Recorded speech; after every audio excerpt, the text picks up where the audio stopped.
Hi, I'm Aisha Howie, and I'm part of the Bronx Teen Council, and we brought in Jennesy today to talk about activism, and since we're talking about civic engagement, we thought that she would be a perfect person to talk about more of the topic. Hi, I'm Jennesy, and I am really glad to be here with you guys, talking to you about activism and civic engagement, getting involved, and you guys want to know how to get involved, so I'm really excited to talk about that with you guys today. So I was actually a member of Teen Council myself about 4 years ago. It was my junior year of high school. I had a great time in Teen Council then, so it's really cool to be back with you guys. What will you say to inspire others to go on the good fight, per se?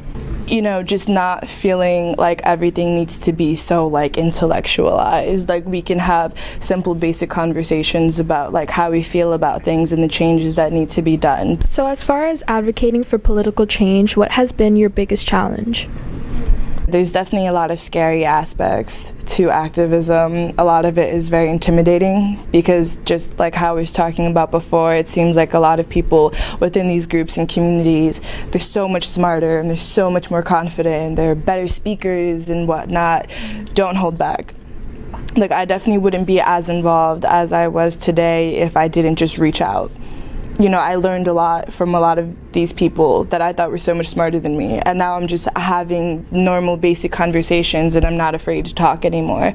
You know what I mean? So, how do you balance social life and you being politically active? I think that definitely might be one of the biggest challenges when it comes to activism, because activism can be extremely consuming. And I guess also, as a woman of color and as a queer person, so much of activism is essentially just fighting for my right and the rights of others to just be people and to just be human. Just let me be who I am. Regarding having a social life, just checking in with your friends, because I guess when it comes to activism, activism is your social life. All of my friends are activists in their own way, even if they're not planning protest or going to meetings and reaching out to a lot of people. Do you know what I mean? Everything is just about the next move and how you can continue reaching out to people and just sort of growing together and continuing to reach towards progress. But it's nice. I like that. I like that me and all of my friends, we just always want to be involved, and we're always thinking of new ways to do so, and we're always talking about ways to better ourselves and to be better people so that we can continue finding better ways to reach out to others and educating ourselves, so that we can, it's just all about being the best person that you can possibly be. My name is Michael Paul Britto. I'm a visual artist, DJ, and an arts educator. What inspires me? Personal events, popular culture, race relations, class issues, marginalized communities, being a person of color. Question. All right, what is marginalized communities? People are grouped and treated the same way. For instance, all of the guys who got profiled when they were stopping and frisking people, that would be a marginalized community.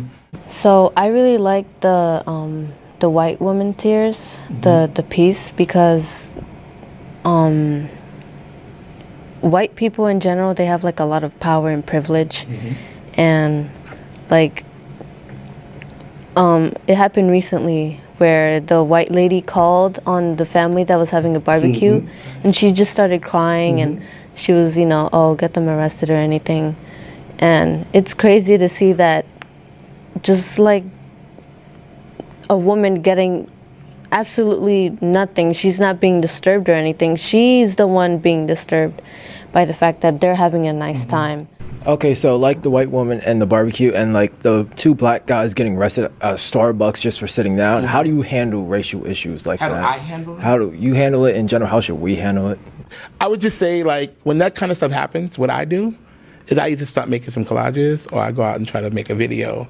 And that's how I deal with it. Because if I tried to deal with every racial thing that happens to me, I would probably go crazy.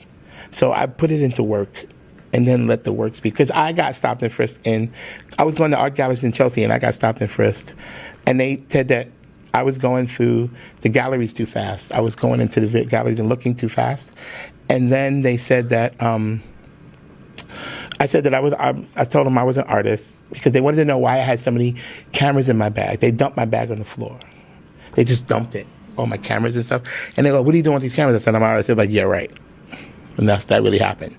And then I was so upset about it, I did a performance where I put a red carpet down near the High Line, and I put out an open call, and I told people to come if they were ever stopped and frisked to wear the outfit they were stopped and frisked in, and we did a stop and frisk fashion show, and I did a soundtrack to that, and we had like a stop and frisk fashion show in the Meatpacking District. I don't know if you're familiar with that, but it was in front of the Diane von Furstenberg store.